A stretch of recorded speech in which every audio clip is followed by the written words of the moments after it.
ನಮಸ್ಕಾರ ವೀಕ್ಷಕರೇ. ಕೋಲಾರ ಅಂದ್ರೆ ನೆನಪಾಗೋದು ಚಿನ್ನದ ಗಣಿ, ಶಕ್ತಿ ದೇವತೆ ಕೋಲಾರಮ್ಮ. ಆದರೆ ಇವತ್ತು ಕೋಲಾರ ನಗರಸಭೆಯ ಕಣ್ಣಿಗೆ ಕಾಣದ ಒಂದು ದೊಡ್ಡ ಕಟುಸತ್ಯವನ್ನು ನಿಮಗೆ ತೋರಿಸುತ್ತಿದ್ದೇನೆ ವೀಕ್ಷಕರೇ. ಈಗ ನೀವು ಪರದೆಯ ಮೇಲೆ ನೋಡ್ತಿರೋದು ಇದೇನಾ ರಾಜಕಾಲುವೆ ಅಥವಾ ಇದೊಂದು ಕಾಡು ಮೇಡ ಅನ್ನೋ ಅನುಮಾನ ನಿಮಗೂ ಕಾಡ್ತಿರ್ಬೋದು. ಹೌದು, ನಗರಸಭೆ ಅಂತರಗಂಗೆ ಬೆಟ್ಟದ ತಪ್ಪಲಿನಿಂದ ಕೋಲಾರ ನಗರದ ಮೂಲಕ ಕೋಲಾರಮ್ಮ ಕೆರೆಗೆ ಹರಿದು ಹೋಗುವ ರಾಜಕಾಲುವೆ ಇಂದಿನ ದುಸ್ಥಿತಿ ಇದು. ನೋಡಿ, ಕೋಲಾರ ನಗರಸಭೆಯವರು ಲಕ್ಷಾಂತರ ರೂಪಾಯಿ ಸಾರ್ವಜನಿಕರ ಹಣವನ್ನು ಬಳಸಿ ಟೆಂಡರ್ ಕರೆದು ಈ ರಾಜಕಾಲುವೆಯನ್ನು ಸಿಮೆಂಟ್ನಿಂದ ಭದ್ರವಾಗಿ ನಿರ್ಮಿಸಿದ್ದರು. ಆದ್ರೆ ಕಾಮಗಾರಿ ಮುಗಿದ ಮೇಲೆ ಅದನ್ನು ನಿರ್ವಹಣೆ ಮಾಡೋದು ಯಾರು? ಇದು ಒಂದು ಪ್ರಶ್ನೆ. ಇನ್ನೊಂದು, ಮಳೆಗಾಲ ತಲೆ ಮೇಲೆ ಬಂದು ನಿಂತಿದೆ. ಮುಂಗಾರು ಮಳೆ ಆರ್ಭಟಿಸಲು ಶುರುವಾಗುತ್ತಿದೆ.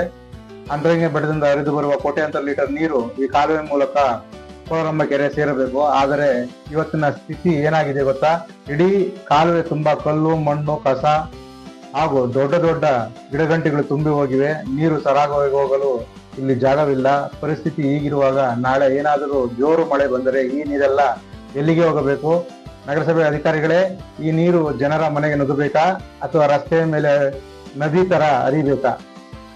ಕಾಮಗಾರಿ ಮುಗಿಸಿ ಕೈ ತೊಳೆದುಕೊಂಡ್ರೆ ನಗರಸಭೆಯ ಜವಾಬ್ದಾರಿ ಮುಗಿಯುತ್ತೆ.